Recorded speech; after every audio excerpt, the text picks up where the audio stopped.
One random thing I looked up recently was because so many people are playing Fae or Fairies and stuff in the thing. I was looking up old like origins of fairies or like different kinds of fairies and things like that. And it's funny how even like it's like there's people who don't know what fairies is. It's just like, yeah, the things with wings or something. And there's people who know some like basic history of fairies, and there's people who like looking into them in the kind of spiritually esoteric-y, like what they mean. And there's like fairy culture studiers, like all these things and all the layers back. And they all like get some things and then they don't get others. And it's really hard to explain. I don't even know if I want to go into this. But like to understand what having a second sapient existing thing in the world implies so much, so far beyond, and like probably the most people go into it is like how they would interact with humans or something. But there's so much more to that it makes sense why humans have never encountered something that we would consider sapient or like, you know, something that we could communicate on our level, because the common belief system that of how humans would interact with these things is just like they're another human, or like they're another tribe almost from like, you know, back in the day. It's like, oh, we just ran over those hills and there's another tribe over there, and like that's the extent that people think when they think of like there's another thing that exists with us. Not like there's no like if you're going to use tether as a magic, for example, or just as the example is, if there's an entire like culture and species or like form of life that has a completely different tether and a different soup they play in and everything,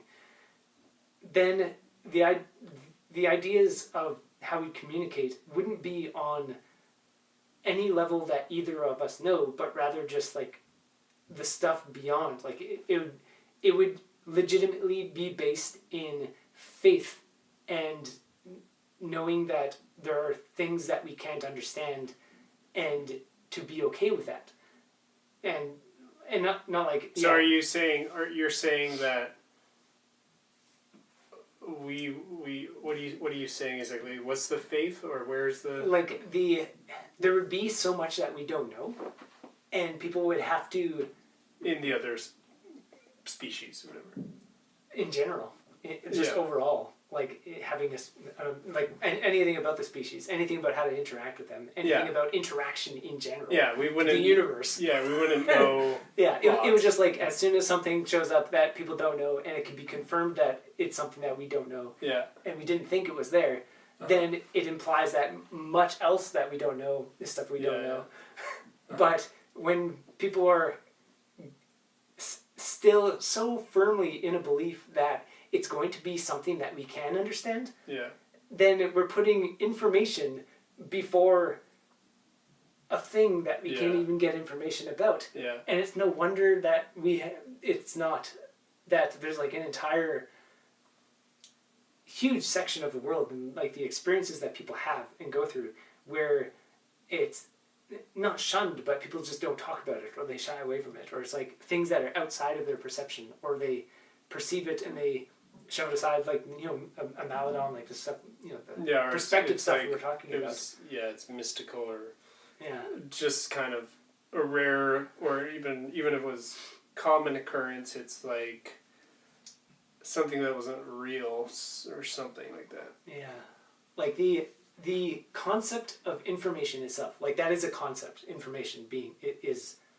a theory, like an idea. It's not a real thing. Information is this the fluid, messy thing that we've put a word on to be like stuff that we can loosely verify with other information. Like it's an isolated system to itself, reconfirming its own things so that we can make sense of things. It's like it is a bubble concept out there, like one of infinite bubbles, and people use this bubble to be like, how do we understand fairies? So it really is like the same as trying to think our way out of like a problem with thinking. Mm-hmm. And we're doing that with things like aliens and like fairies. Like, this is what I just found everywhere. It's like these fae, they're supposed to be this mysterious thing that we don't understand and all this other stuff. And then people are like, they have a culture like this, or they came from this, or like back in England, in this culture they believed these things and these things, and they have traditions and rituals, and it's all just people don't understand something, they come up with something, they put something there, and then they can't know anymore because they've put information suddenly between them and the fluidity of an environment where discoveries can emerge.